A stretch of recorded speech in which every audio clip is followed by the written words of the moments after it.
I was living in New York City and I was heading to a fabulous party in the Lower East Side. My taxi got stuck in traffic a couple of blocks away from the party that I was going to.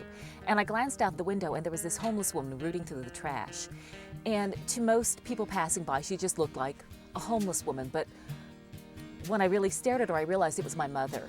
The emotion that seized me at that moment was not one of compassion or love. It was one of fear because I was afraid that Mom would look up and would see me and would call out my name. And somebody who was going to the same party that I was going to would hear her. And my secret would be out. The fact that while I was living on Park Avenue and writing about celebrities, my mother was living on the streets.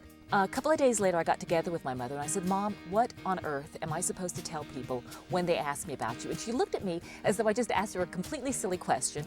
And she said, "Tell them the truth." To me, that seemed almost impossible. How could I ever explain to people why my mother, who's an intelligent, resourceful woman, was living on the streets, but moreover, what kind of monster am I that I would let her live like that while I was living in luxury? I was completely convinced that once my story was known, I was going to lose all my friends, I was going to lose my job, and I was going to lose whatever little meager standing I'd carved out for myself in this world. I'm happy to say I have never been so wrong about anything in my life. This is one thing I wanted to say from New York. Jeannette was real sweet. She took me up and we got all my paintings out of a storage I had up where I had kept them.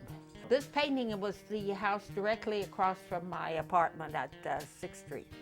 I mean at 8th Street when I lived in New York. A friend of mine gave me the flowers, so naturally I had to take a picture of them, right?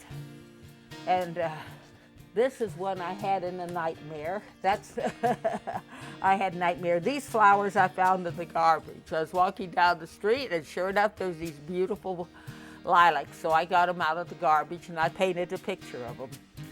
And so as I say, almost all of them have a history. My husband's in the corner.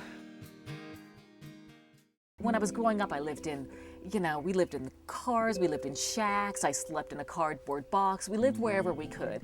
But Dad said all of this running around was just temporary. One of these days he was going to build us a great big mansion out in the desert, solar heated, and he called it the Glass Castle.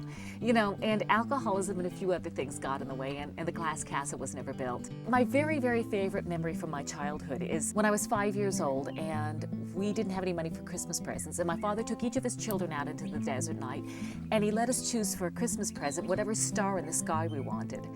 And I chose Venus, and Dad had to explain to me it wasn't a star, it was just a planet, and the reason it was so much brighter was it was closer. I wanted anyway. Dad said, "What the heck, it's Christmas, you want a planet, you got a planet," and he gave it to me. You could look at the Glass Castle as another one of my father's drunken promises, or as hope for the future. It is whatever you choose to make of it.